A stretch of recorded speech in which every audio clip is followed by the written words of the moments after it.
Hello, RMCC church family.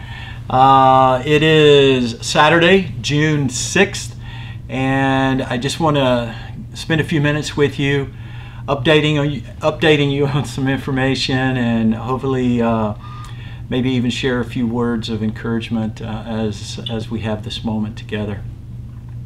Last week, I have to tell you that my enthusiasm carried me away. My enthusiasm about regathering, reopening, however you want to put it in language.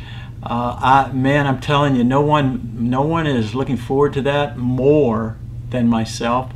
To be able to be with you and to see you face to face, and it's going to be hard not to, for the Southern boy, not to hug and high five and.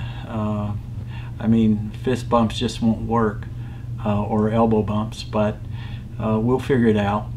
Anyway, in regards to that, I also shared with you last week that this week the fire marshal and county was coming through our building project for final approval.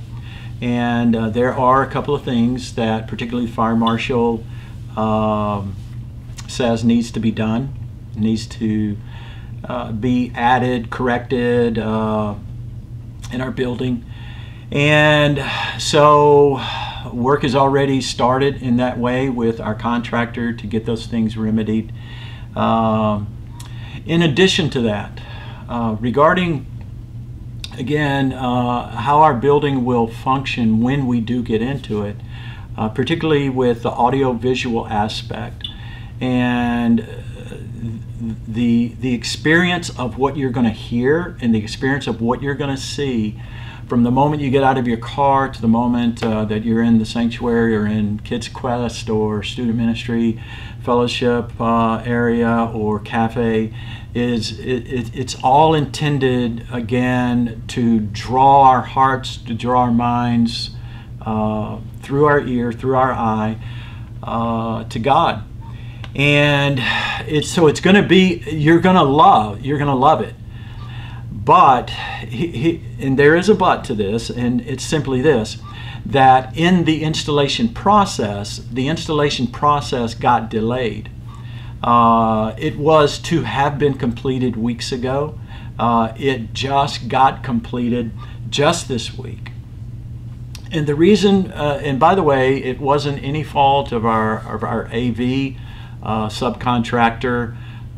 They were delayed because the suppliers of the equipment and so forth obviously got hit with the COVID-19, as so many things have been affected by that. So the supply chain was kind of choked off, and so they had to wait for certain equipment to get in order to install. So they just finished this past week. What that means on a practical level for us is that our tech teams that work with our AV, they've got to get up to speed on those things.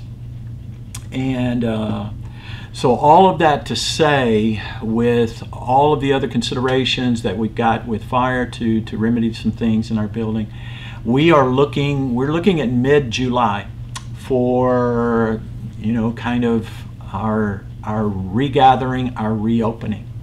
In the meantime, we will continue to meet online.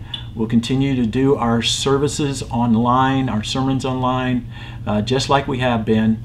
There is one caveat to this, and it is specifically this, that and I'll be announcing something about this coming week, at least detail, that in the coming weeks, even prior to Sunday regatherings, we will be able to gather with smaller groups for prayer.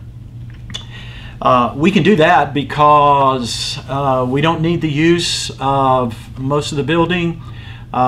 We just need people to come together who are desperate for God in this season and in this time, who want all that God has for them, and we're going to cry out to God and ask Him for it. And by the way, those groups that will meet in the building for prayer will be in concert with the Pray 100 movement. And it's appropriate. And it's timely. Who would have thought that weeks ago,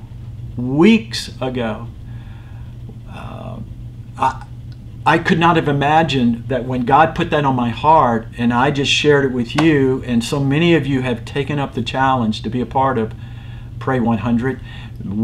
I'm still looking for many more of you to come on board. But who would have thought that weeks ago when God laid that on my heart, that our nation would find itself in turbulent times such as these. And I have so much on my heart to say about that. And my heart has been racked with pain for the last week and a half. You are aware, you've seen it with your eyes, you've heard it with your ears, so have I. Our nation is desperate. Our nation, our peoples are desperate for God. And when I say that, I'm not minimizing the part that local leaders and local leadership will play in bringing about transformation, genuine transformation in communities, and particularly underserved communities. I'm not downplaying that.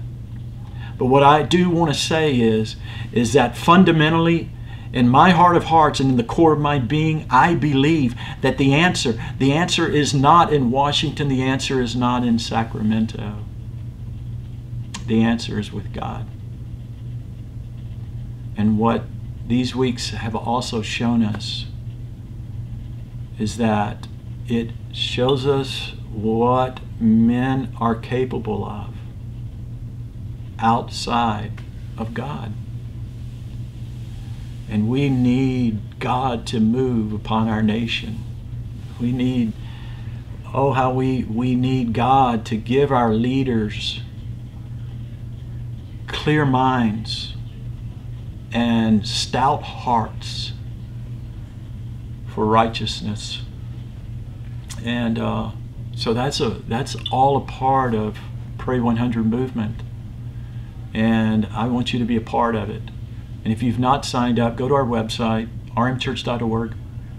Look at the different times, and please sign up for one of those times. Doesn't mean that you have to pray out loud in one of those meetings. But what it does mean, and what I am asking you for, is to come to one of those gatherings by way of Zoom. Some will actually meet on site. I'm going to be talking more about that this coming week in our building, in concert to those times, specific times. But it doesn't mean necessarily that you have to pray out loud, but it does mean that you bring your heart and soul to those moments, and that you choose to agree in prayer as to those things that are going to be spoken before God, as we put our hearts before Him and ask God for genuine, life-changing transformation in our nation, in our state, in our communities, across the board. So, just want you guys to know I love you. I am privileged and honored to be your pastor. God bless you. God keep you by His mighty power. And again, check the website out. Look to be a part of Pray 100. And God bless you and keep you. All right.